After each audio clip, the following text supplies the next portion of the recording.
লেখিকা যুথিকা সাহার সুখের কাছে।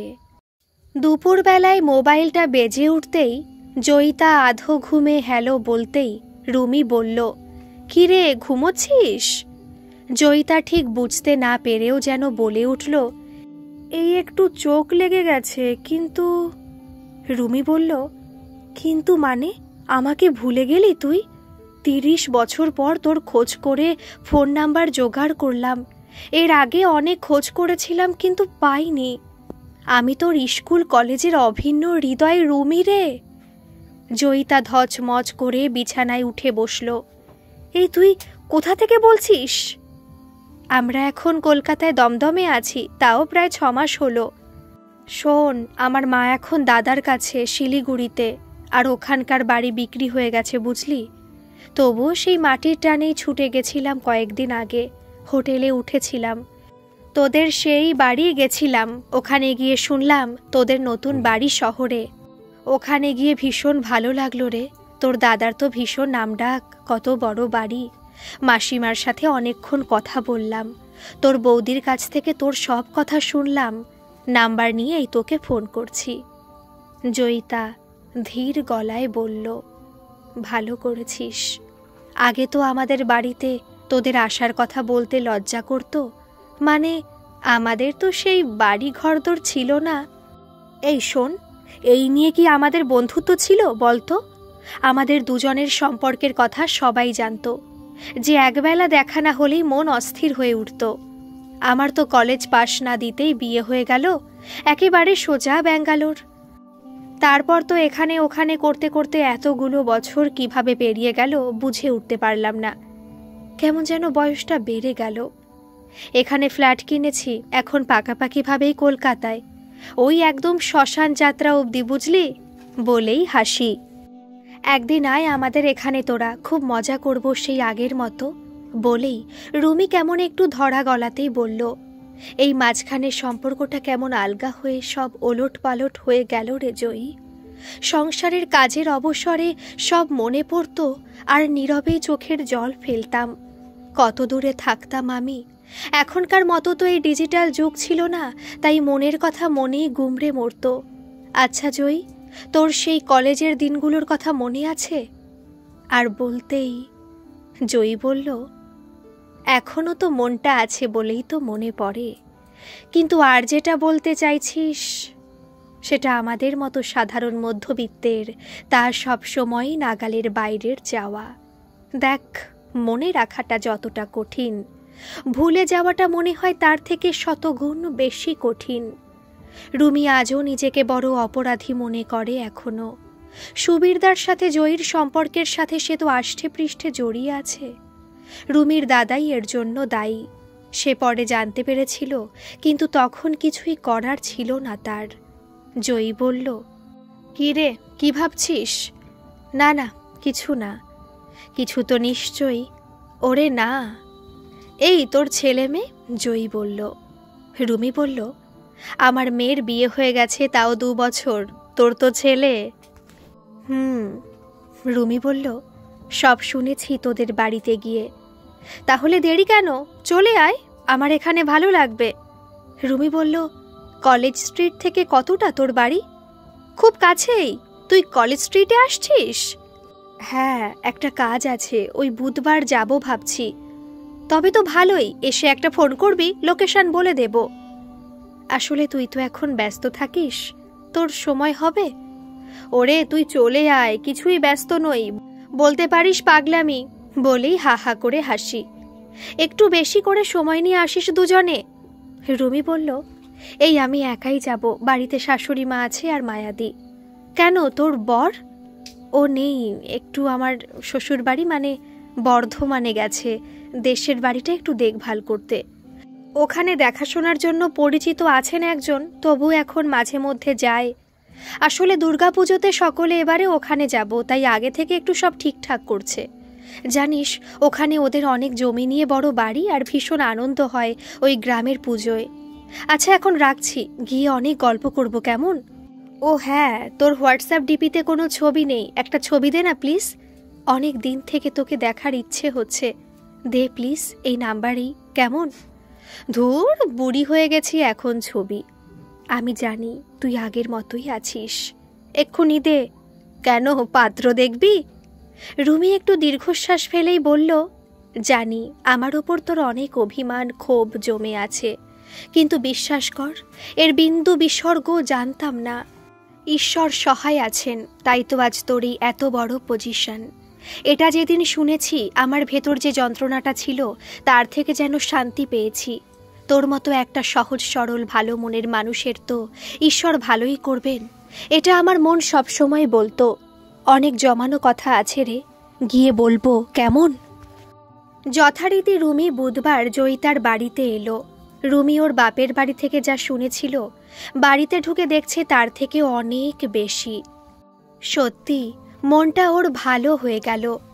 কি অপূর্ব সুন্দর সাজানো গোছানো বাড়ি, তার সাথে ফুলের বাগান। বাড়িতে দেখভাল করার বেশ কয়েকজন মানুষ রয়েছে।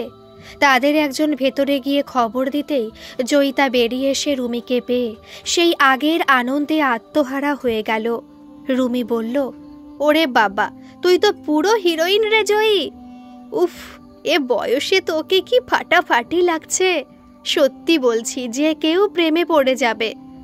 ধুর, জয়ী বলল, চল তো ভেতরে গিয়ে গল্প করি। শোন, আগে বল এখন কি খাবি, চা না কফি? তুই জানিস তো বরাবর চায়ের নেশা, তবে এখন শুধু লিকার। কেন, সাথে একটু স্ন্যাক্স নে। ওরে না, আজ বেলা হয়েছে খেতে, তারপরই বেরিয়ে কাজ সেরেই তোর এখানে। এখন সবে 4:30। ও সবার ইচ্ছে হচ্ছে না বাবু। এই শোন, তুই বাড়িতে বলে এসেছিস তো? হ্যাঁ রে, শাশুড়ি মাকে সব কথাই বলি, উনি ভীষণ ভালো মানুষ, কোনো কিছুতেই বাধা দেয় না। তোর গল্প কত করেছি, তাই তো শুনেই বলল, যাবি যখন সময় নিয়ে যাস, ওই ধর ঘন্টা 2 তো থাকবো। না না, হবে না, ও সব মিনিট সেকেন্ড মেপে কথা বলতে পারবো না, বুঝলি, বলে উঠল জয়ী। এসেছো নিজের ইচ্ছেতে, যাবে আমার ইচ্ছেতে। তুই একটা ফোন করে দে, বাড়িতে যেন চিন্তা না করে। আমি বলে রেখেছি তোকে গাড়িতে করে ছেড়ে দিয়ে আসবে। এখান থেকে মোটামুটি 8:30 নাগাদ বেরিয়ে যাবি খাওয়া দাওয়া করে। রুমি বলল, তুই তো দেখছি একবারে হিসেব কষে রেখেছিস। তবে আজ থেকে গেলে আরো ভালো হতো।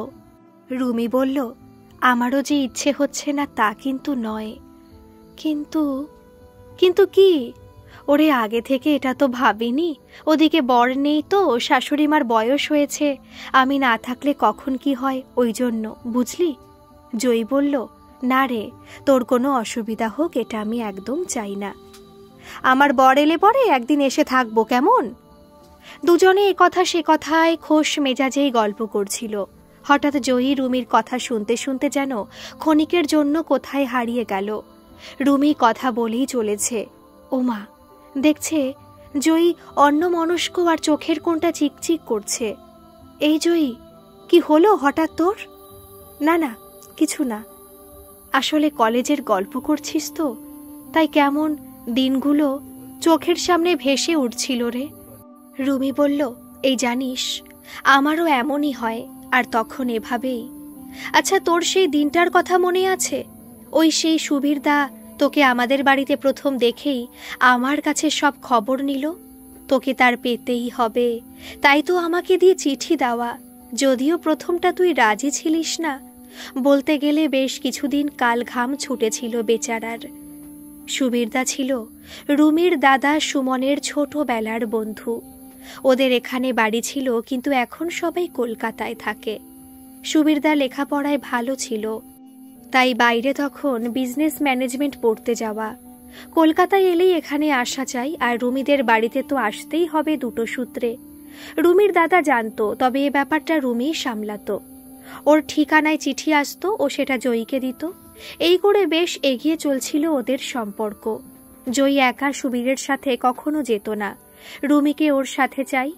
ওরা তিনজন একাধ সময় পড়াশোনার ফাঁকে বেরোতো কাছাকাছি, সেই থেকেই দুজনের মন দেওয়া নেওয়া। জয়িতা বরাবর সুন্দর দেখতে এবং পড়াশোনায় ভালো ছিল, গান বাজনা করত। জয়িতা ছিল সাধারণ মধ্যবিত্ত ঘরের মেয়ে। ওরা 3 বোন, এক দাদা, দাদু ঠাকুমা, মা ও বাবা নিয়ে সংসার। বাবার একা রোজগারের ওপর সংসার, তাই কোনো রকমে পড়াশোনা চলছিল। ও বাড়ির সকলের ছোট ছিল ও। সুবীরদা সবটাই জানত, তবু ওসব নিয়ে তার কোনো আপত্তি ছিল না। কিন্তু ওরা ছিল তখনকার দিনে প্রতিপত্তিশালী ধনী মানুষ। এখানে জয়িতার প্রথম থেকে যেন একটু আড়ষ্টতা, কিন্তু সুবীরদার ব্যবহার আর ভালোবাসায় তা কখনো প্রকাশ পায়নি। সত্যি বলতে গেলে সুবীরদা ভীষণ ভালো মনের মানুষ।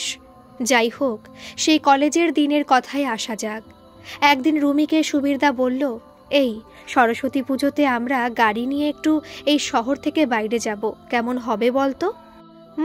তা তো ভালোই হয় গেলে, কিন্তু জয়ী। তবে শোন, খুব বেশি দূর নয়, এই ধর ০.৫ ঘন্টা ৪০ মিনিটের পথ হবে, তুই ওকে বল কেমন। রুমি জয়ীকে বলল, চল, আজ সরস্বতী পুজো, আজ তো তোর বাড়ি থেকে বেরোনো অসুবিধে হবে না, কারণ তুই তো বাইরে কোথাও যাস না। আজ আমরা একটু সময় নিয়ে ঘুরতে যাব। জয়িতা ভয় পাচ্ছিল, কিন্তু রুমি সাহস জোগাতেই বেরিয়ে পড়ল। যাবার সময় বলল, জয়ী তুই সামনে বসবি, সুবীরদাই গাড়ি চালাবে। এখানে আসলেই সুবীরদা গাড়ি নিয়েই আসতো। এই একদম না, আমি তোর সাথে বসবো। রুমি বলল, তাহলে আমি যাব না, বুঝলি? আচ্ছা তুই কি বলতো, এই প্রথম বাইরে যাবি ওর সাথে, আর আলাদা। জানিস সুবীরদা দারুণ ড্রাইভ করে, কোনো ভয় নেই সোনা। তুই পেছনে বলতেই কথাটা কেড়ে নিয়ে বলল, দেখ আমি শুধু তোর কথা ভেবেই তো যাই, নইলে দুজনের মাঝখানে কেউ থাকে? তোদের সম্পর্কটা চিরদিনের জন্য হোক, এটাই চাই। সুবীরদা ওর মাকে সব বলে, তোর কথা বলেছে, বুঝলি? তোর আমার সেই ছবিটাও দেখিয়েছে, ওর মায়ের তো পছন্দ। শুধু ওর এই ১ বছর আছে কোর্স শেষ হতে, তারপরই মনে হয় তোদের বাড়িতে গিয়ে কথা বলবে রে, আমাকে সব বলেছে। ধুর পাগলি মেয়ে কোথাকার। জয়িতা সেদিন রুমির কথা শুনতে বাধ্য, নইলেও যাবে না। তাই কথা মতোই সামনে বসল। গান চলছে, বেশ ভালো লাগছে। সুবীরদাকে দারুণ হ্যান্ডসাম লাগছে, তার ওপর চোখে সানগ্লাস। উফ কি লাগছে, রুমি বলে উঠল। সুবীর বলল, কাকে বলছিস রে? এখানে অন্য ছেলে আছে বুঝি? তুই পারিস ও বাবু। এই শোন, তোদের জন্য গিফট আছে। কি গো? গাড়িটা রাস্তার পাশে দাঁড় করিয়ে নামলো। কি ভালো জায়গাটা, জয়ী কেমন যেন বলে ফেলল। সুবীরদা বলল, আমারও গ্রামের এই পরিবেশ ভীষণ ভালো লাগে। ক্ষেত ভর্তি সর্ষে ফুল গাছে ভরা, কি দারুণ। সুবীর বলল, এই তোরা দুজনে দাঁড়াতো, একটা ছবি তুলি, বলে ক্যামেরাটা বার করে অমনি ছবি তুলল। রুমি বলল, দাও দেখি এবার, আমি তোমাদের ছবি তুলে দিই। জয়িতার হাতটা টেনে রুমি বলল, এই যে ম্যাডাম, দাঁড়ান স্যারের পাশে, তবে তো তুলবো। এইভাবে নয়, একটু ক্লোজ হও না। উফ কি করো না তুমি সুবীরদা। আমার দোষ? একদম তোমার। ওকে একটু টেনে পাশে নিয়ে কাঁধে হাত দিয়ে দাও দেখি। চেষ্টা করছি বুঝলি। এই এবার ঠিক আছে তো? দারুণ দারুণ গুরু। আর একটু এভাবে বলতেই, এই একটু দাঁড়া, গিফট বলছিলাম না, নিয়ে আসছি, বলে গাড়ি থেকে একটা প্যাকেট বার করলো। তাতে 2টো হেভি গগলস এনে বলল, রুমি দেখ, তোদের দুজনের একই রকম, পরে দেখ, এই দেখি কেমন লাগছে তোদের। এতক্ষণ আমাকে বলা হচ্ছিল তো। রুমি বলল, ওরে বাবা, এ তো খুব দামি গো। সুবীর বলল, তোকে পড়তে বলেছি, ওসব দেখতে নয়। এই জয়ী তুই আগে পড় না রে, বলে দুজনেই পড়ল। সুবীর বলল, ওরে বাবা, এ তো দেখছি পুরো হিরোইন। রুমি বলল, ইয়ার কি হচ্ছে, আমি কেমন দেখতে জানি না? সুবীর বলল, বেশি বকিস না, গাড়ির ওই লুকিং গ্লাসে দেখ না। রুমি বলল, জিও গুরু, তোমার জবাব নেই। ছবি তোলার পার্ট শেষ, এবার গাড়িতে সব উঠে যেতে লাগলো। সুবীর জয়িতাকে আয়নায় দেখছিল অনেকক্ষণ থেকে।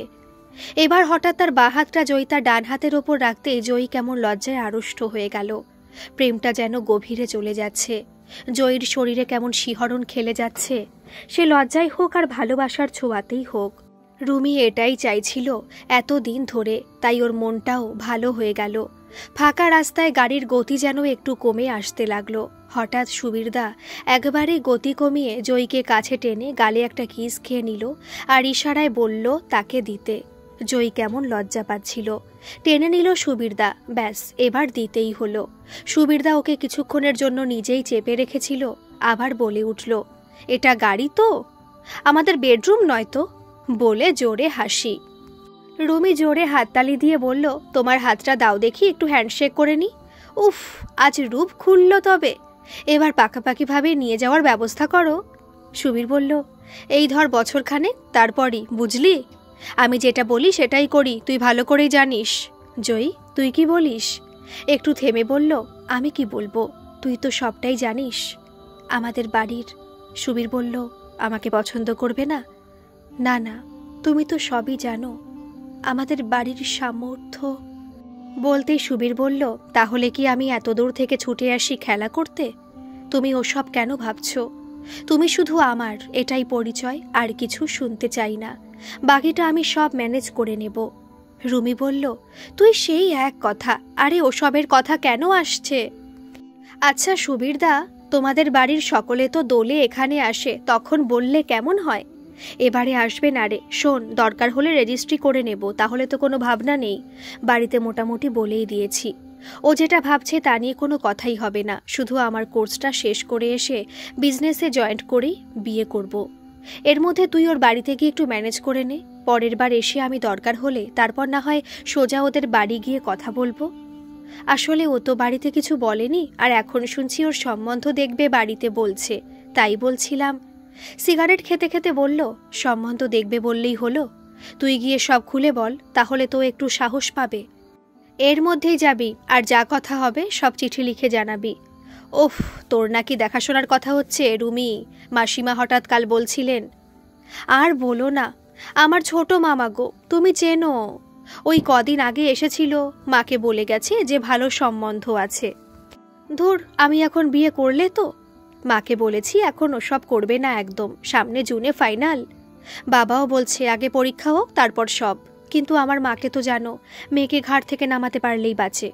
কাল তোদের বাড়ি যাব, তখন তোর বাবা মায়ের সামনে কথাটা তুলবো আর বুঝিয়ে বলবো যা কিছু বলার, যে পরীক্ষা হয়ে গেলে। কেমন? এই চল চল, এসে গেছি, অনেকক্ষণ হয়ে গেছে বুঝলি। এখানে ভালো রেস্টুরেন্ট আছে আমার জানা শুনো, ওখানে গিয়ে আগে খেয়ে নি। উনি তো কিছু বলবেন না। তোর নিশ্চয়ই খিদে পেয়েছে রুমি? দুপুর পার হতে চলল। পেয়েছে মানে? সত্যি বলতে কি পেট জ্বলছে গো। ওরা রেস্টুরেন্টে খেতে গেল আর সেখানে বসে চলল জমিয়ে আড্ডা। ওটা সুবীরের পরিচিত মানুষের, তাই কোনো অসুবিধেই হলো না। সেই সব দিনগুলো এমনভাবে যে মিলিয়ে গেল, মনে পড়তেই মনটা কালো মেঘের মতো বিষণ্ণ হয়ে যায়। তখন ভাবি, হে ঈশ্বর, কেন এমন হলো? কেন সব ঝড়ের মতো তছনছ হয়ে গেল নিষ্পাপ জীবন দুটো? রুমির তখন ভেজা চোখের পাতা, গলাটাও বেশ ভারাক্রান্ত হয়ে এসেছে। ওদিকে জয়ী বালিশে মাথা গুজে এতক্ষণ ওর কথা শুনতে শুনতে কেমন সেই দিনেই নিজেকে হারিয়ে ফেলেছে। চোখের কোণ থেকে জল গড়িয়ে পড়ছে। রুমি জয়ীকে চুপ থাকতে দেখেই বলল, এই কি রে, কি হলো? তখন সন্ধে নেমে আসছে। জয়ীর ঘরের জানলা থেকেই দেখা যাচ্ছে সূর্যাস্তের শেষ আলোটা যেন আবছা হয়ে আধার নেমে আসছে। সেদিনও ঠিক এভাবেই শেষ বিকেলের সন্ধে নেমে এসেছিল। তখন আমাদের দুজনের বাড়ি ফেরার ব্যস্ততা, আর সুবীরদার চোখ তখনও সেই জয়ীর দিকে। সেই স্বপ্ন বিভোর মায়াবী চোখের ইশারা যেন আজও তাড়া করে বেড়ায় জয়ীকে। জয়ীর সবসময় মনে হয় সেই দোষী আর সহস্র পাপ যেন ঘিরে ধরেছে, এর কোনো ক্ষমা হয় না। তাই এসব কথা মনে পড়লেই সে নিজেকে ঠিক রাখতে পারে না। এতগুলো বছর ধরে গুমড়ে কেঁদে চলেছে। সুবীরদার সেই শেষ চিঠি, যা আজও তার কাছে গচ্ছিত রয়েছে, দাওয়া হয়ে ওঠেনি জয়ীকে। হঠাৎ করে বিয়ে ঠিক হয়ে যেতেই এসব ভুল। জয়ী একটা দিনের জন্য রুমিকে বাদ দিয়ে চিঠি পড়েনি। এজন্য রুমি বলতো, কেন রে, আমি তোর সতীন হয়ে থাকবো নাকি? হ্যাঁ? জয়ী মুখটা কাচুমাচু করে তখন বলতো, উফ বাব্বা, তুই কিছু কথাও জানিস রে রুমি। শোন, আমার দাদার মিষ্টি বউয়ের আমি রায়বাঘিনী, বুঝেছ? বলে খিলখিল করে হেসে উঠত। সেবারেও ঠিক তাই হয়েছিল। রুমি চিঠিটা পড়েছিল। সুবীরদা লিখেছে শেষ লাইনে, শুধু এ জন্মে নয় জয়ী, তোমার সাথে আমার জন্ম জন্মান্তরের বন্ধন কার সাধ্য ছিন্ন করে? আমি শুধু তোমার হতে চাই, তোমার জয়ী। সে যে বড় মুখ করে সুবীরদাকে কথা দিয়েছিল, কিন্তু কথা রাখতে পারল কোথায়? কিন্তু এখন সংসার জীবনে নিয়মে বদলেছে হয়তো সব কিছু, কিন্তু মনটাকে কি বদলাতে পারা যায়? জয়ী, এই কি রে, কথা বলছিস না? রুমি ওর মুখের থেকে চুলটাকে আলতো করে সরিয়ে দিয়ে বলল, একটা সত্যি কথা বলবি জয়ী? কেমন ধরা গলাতেই বলে উঠল, কিসের, কি কথা? রুমি বলল, দেখ, আমি পুরোটা জানি না, মায়ের কাছে শুনেছিলাম, তবে মাও ঠিকমতো বলতে পারিনি। তোকে আমাদের বাড়িতে আসতে বারণ করেছিল শুধু এটুকুই, এর বেশি নয়, বিশ্বাস কর। আমার বাবার মৃত্যু সংবাদ পেয়েও গিয়ে বাবাকে দেখতে পারিনি, তবে বাবাও এ বিষয়ে কিছু জানতো না। বাবা যদি ঘুণাক্ষরেও টের পেত তাহলে বরদাস্ত করতো না, বরং কি করে সম্পর্ক গড়ে ওঠে তার জন্য উঠে পড়ে লাগতো, বুঝলি? তোর কথা জিজ্ঞেস করতো মাকে, তুই আসছিস না বলে, কিন্তু তখন মাও জানতো না, বুঝলি? অনেক দূরের পথ, তাই তো বাবার কাজে গিয়েই কথা উঠতেই শুনলাম মায়ের কাছে এ কথা আর তোর বিয়ের কথা। দাদাকে আমি কিছু জিজ্ঞাসা করিনি জানিস, ভীষণ ঘেন্না হচ্ছিল ওকে দেখে। চোখের জল ফেলতে ফেলতেই বলছিল রুমি, এই অপরাধ আমাকে আজও তাড়া করে বেড়ায় জয়ী। জয়ী বলল, এই যা হয়ে গেছে ছাড় ওসব কথা, এখন এসব ভেবে এ বয়সে নিজেকে কেন কষ্ট দিচ্ছিস? রুমি বলল, জয়ীর হাত চেপে ধরে, আজ সত্যিটা জেনে তবেই আমি যাব, তাতে দেরি হলে হবে, কিন্তু তোকে বলতেই হবে। আমার কাছে সুবীরদার সেই চিঠিটা তোকে দেওয়া হয়ে ওঠেনি, এ যে কত বড় অন্যায় জয়ী, তোকে আমি বোঝাতে পারবো না। আমার কাছে তোদের ভালোবাসার নীলমণি ধন আজও যত্নে আছে, এ পাপের বোঝা আমি যে আর বইতে পারছি না জয়ী। বলেই কাঁদতে লাগলো। এই রুমি, কি হচ্ছে? আচ্ছা জয়ী, তুই আমায় মনে মনে ঘেন্না করিস? বল বল, তাই না? জয়ী রুমিকে জড়িয়ে ধরে ভেজা চোখের পাতা মুছতে মুছতে বলল, তোর মতো এত বড় মনের বন্ধু কজনের আছে শুনি?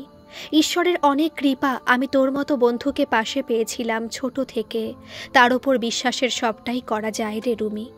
তুই না থাকলে আমার লেখাপড়াটাও যে হতো না, কত কত ব্যাপারে সাহায্যের হাত বাড়িয়ে দিয়েছিলিস রে। কোনটা বলার আর কোনটা না বলার আমার কাছে তা সত্যি অজানা।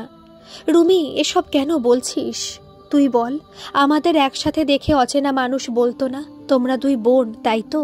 মনে আছে তোর? খুব মনে আছে। এ কি ময়লা কাগজ রে, ছুঁড়ে ফেলে দেব? এ হলো অন্তরের টান। তবে আজকাল রক্তের সম্পর্কের বনেতেও এমন ভাব ভালোবাসা নেই রে রুমি। আমিও তোকে খুঁজেছি, কিন্তু ফোন নাম্বার জোগাড় করতে পারিনি। তোর সেই ছেলে মানুষই একই আছে। তবে কথাটা আজ তোকে বলতেই হবে জয়ী, আর আমি শুনবই শুনবো। আর হ্যাঁ, ওই চিঠিটা আমি নিয়ে এসেছি, তোর জিনিস তোর কাছেই থাক। বিয়ের বন্ধনটা হয়নি, তাতে কি তোর ভালোবাসা সে যে নিষ্পাপ পবিত্র, তোর মনের ঘরে জাগ্রত থাকুক, সেখানেই মনের সাথে মনের দেওয়া নেওয়া চলুক। সুবিরদার সেই কথা নিয়ে একটু আলাদা করে বলি, এ জন্মে হয়নি তাতে কি হয়েছে, আসছে জন্মে এ ভালোবাসার মিলন হবেই। ঈশ্বর হয়তো ধৈর্যের পরীক্ষা নিলেন। তুই সত্যি পাকা গিন্নি হয়েছিস রুমি, বরাবরই তো ছিলাম রে। তাহলে বলি, এবার বল দেখি। জয়ী বলল, উফ, তুই বড্ড ছেলে মানুষই করছিস রুমি, এখন এসব মানায়? তুই না শাশুড়ি হয়েছিস? না, শুনবো না, বলতেই হবে। এই এই আমাকে ছুঁয়ে সত্যিটা বলতো। উফ, সত্যি তুই না? ঠিক আছে বলছি, কিন্তু শুনে কি হবে এখন ওসব? তবুও শুনবো। জানিস, এসব কথা আমি আমার স্বামীকেও বলেছি, ও শুনে ভীষণ কষ্ট পেয়েছে। শুধু কথা উঠলেই বলতো, তুমি ওকে খুঁজে বার করতে পারছো না? চেষ্টা করে দেখো, ঠিক পাবেই। এমন বন্ধুত্ব কি হারিয়ে ফেলার? তোর আমার সেই ছবি দেখেছে। এমনিতে মানুষটা ভালো জানিস, আমার কোনো কিছুতে ওর কোনো আপত্তি থাকে না, সব সময় পাশে পাই, এটা বড় সৌভাগ্য আমার। জয়ী বলল, এই জানিস, তোর মুখে শুনে না তোর বরকে দেখতে ইচ্ছে করছে। একদিন নিয়ে আসবি এখানে, সারাদিন থাকবি, আমার হাজবেন্ডকেও থাকতে বলবো, কেমন? ওরে, তোর বাড়িতে আসবে, তার জন্য এত বলতে হবে রে? সোজা হাজির হবে দেখবি। জয়ী বলল, কি করে বলবো, এখন ওসব দিনের কথা, তাই ভাবছি। এতদিন পর আবার এসব কথা। তবে শোন, তোর এপ্রিলের শেষে বিয়ে হয়ে গেল, তারপর ওদিকে পরীক্ষার জন্য আমিও তোদের বাড়িতে আসিনি। তোর দিল্লিতে যে পিসি থাকে, ওনার সাথে দেখা হতে অনেক গল্প করলো। তখন বলল, রুমি এখন ব্যাঙ্গালোরে আছে, এই দুদিন হলো এসেছি, কাল চলে যাব। এরপর পরীক্ষার চাপের জন্য খুব একটা বেরোনো হতো না। ফাইনাল শেষ হওয়ার কিছুদিন পর হঠাৎ তোর দাদার সাথে দেখা। বলল, তুই পারলে কাল বাড়িতে আসিস। তোদের বাড়িতে যেতেই তোর দাদা বলল, শোন, তোকে কিছু কথা বলার আছে, কিন্তু কিভাবে বলবো? দেখ, কিছু মনে করিস না, একটা কথা বলি তোকে। এতদিন যে আশা নিয়ে, মানে সুবীরের ওপর এতটা আত্মবিশ্বাস, সেটা মনে হয় কোথাও ভুল হচ্ছে। ও তো আমার বন্ধু, আমি ব্যাপারটা জানি তাই বলছি। ও এই পুজোর আগেই ফিরছে, হয়তো পুজোতে এখানে আসতেও পারে। তবে ওদের বাড়ি থেকে মনে হচ্ছে এই সম্পর্কটা মেনে নিতে পারছে না। তাই শুনছি যে ওর জন্য বিয়ের পাকা কথা দিয়ে এসেছে ওর বাবা। ওদের তো জানিস কত ধনী মানুষ, সেদিক থেকে দেখতে গেলে তোদের সাথে মানানসই নয় বলেই বোধহয় এসব। আমার বলতে খুব খারাপ লাগছে, তবুও বলছি, কারণ তুই তো বোনের খুব কাছের মানুষ ছিলিস, সেই ভেবেই বলা। এখন তোর বিয়ে হয়ে গেছে, আর আমাদের বাড়িতে তোদের এভাবে আসা যাওয়াটা পাড়ার মানুষের কাছে দৃষ্টিকটু লাগতে পারে। তাছাড়া যেখানে সম্পর্ক গড়বেই না, শুধু মিথ্যে এই ভালোবাসার প্রতারণার শিকার কেন হবি তুই? তোর জীবনে এখনও অনেক বাকি। তুই লেখাপড়ায় ভালো, গান বাজনা করিস, আর নিজেই নিজের জায়গা গড়ে তুলতে পারবি, বুঝলি? ওদিকে সুবীরদাকেও তোর দাদা ভুল বুঝিয়ে নিজের ভবিষ্যৎ গড়ার কথা ভেবেছে। আমাদের বাড়িতে একদিন সীমা এসেছিল, তখন আমার বিয়ের কথা প্রায় পাকা। ও শুনে তো অবাক, বলল, সত্যিটা বল জয়ী, এ হতে পারে না, সুবীরদা এ ধরনের নয় রে। আমার বিশ্বাস এত ঠুনকো নয় সীমা। জানতাম তো, কিন্তু কিন্তু কি? ওকে সব বললাম। সীমা, বলবি না কাউকে, তাহলে ওর দাদার চাকরি হবে না, বুঝলি? এখন এসব কথা তুললে আমাদের বাড়িতে অশান্তি হবে, আর হয়তো আমার আত্মহত্যা ছাড়া কোনো পথ নেই রে। সীমা বলেছিল, আমিও তো একটা মেয়ে, বুঝি রে। তুই আগে কেন বলিসনি? আমার বাড়িতে দেখা করতিস তোরা, চিঠি আসতো আমার ঠিকানায়, আমি বাড়িতে বললে কেউ আপত্তি করতো না। মাঝে তো কয়েকটা মাস ছিল, এটা বন্ধু হয়ে করতে পারতাম না তোদের জন্য? আমার বাড়ির সকলকে তুই ভালো করেই জানিস তারা কেমন মানুষ। বিশেষ করে আমার মা ও জেঠিমা তোকে কত ভালোবাসতো বল। ও কেমন আমাকে জড়িয়ে ধরে সেদিন হাউমাউ করে কেঁদে ফেলেছিল। সীমার সাথে সুবীরদার দেখা হয়েছিল, তখন আমার সম্বন্ধে বলতেই ও বলেছিল, বিশ্বাস করি না, জয়ী এই ধরনের মেয়েই নয়। এটা কেউ ঈশ্বর ছুঁয়ে বললেও আমি বিশ্বাস করতে পারবো না। শুধু জেনে রাখুন, ও ভীষণ ভালো মেয়ে।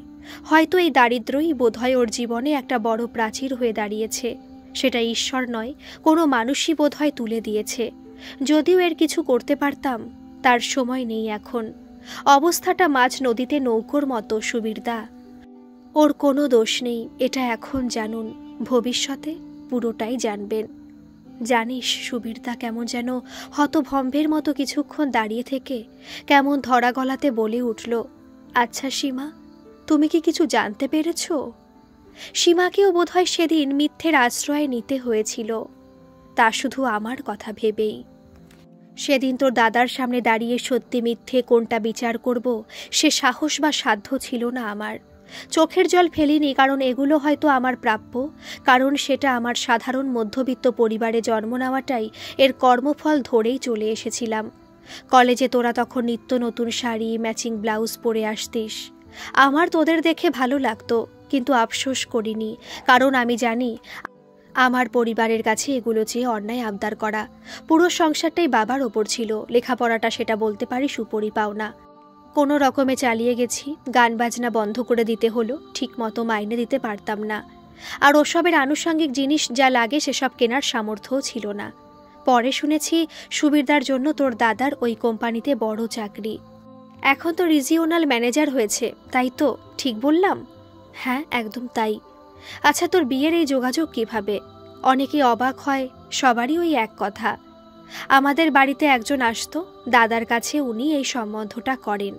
তখন আমার বরের জন্য বিয়ের কথা উঠেছে ওদের বাড়িতে, ওনার এখানে যাতায়াত ছিল, সেই সূত্রে এই বিয়ে। আমি তখন মাসির বাড়িতে ছিলাম।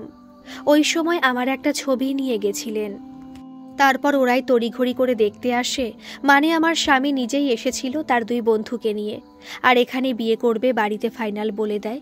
তারপর ওরাই সব কিছু ঠিক করে। হ্যাঁ, আরও একটা কথা, এ বিয়েতে ওদের কোনো দাবি ছিল না, এমনকি আমার বিয়েতে খরচে টাকা দেবার পরামর্শ করে আমার বড় জামাইবাবুর সাথে। বড় জামাইবাবু এতে রাজি ছিল না, এবং আমাদের বাড়িরও মত তাই ছিল, কিন্তু আমার বরের এমন অনুরোধে সেটা করতে বাধ্য হয়েছিল। আজ যেমন দেখছিস, এতটা তখন ছিল না ঠিকই, কিন্তু আমার কাছে সেটাই সাগরের সমান ছিল।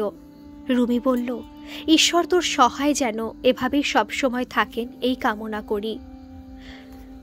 আমারও এত দূরের সংসার জীবনে তোর খেয়াল রাখতে পারিনি, আর সুবীরদার কথা রাখতেও পারিনি। সুবীরদার ঠিকানা জানা ছিল না, তাই কোনো খোঁজ করতে পারিনি। বাবার কাজের সময় শুনলাম সুবিরদার বাড়ি থেকে বিয়ের যোগাযোগ করতে চাইছে, ও করতে চাইছে না।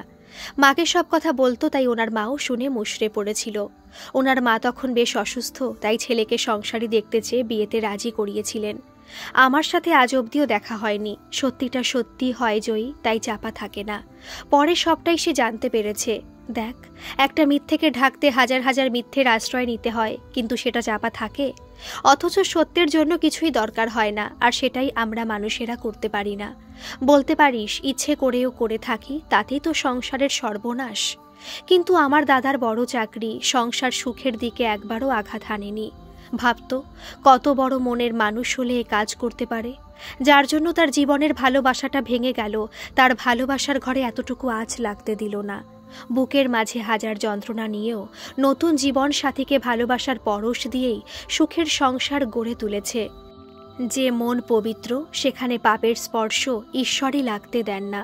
তাই তোদের জীবন দুটো হয়তো ভাগ হয়ে গেছে নদীর মতো, কিন্তু তার এপার ওপার দুই সমানভাবে বিরাজমান।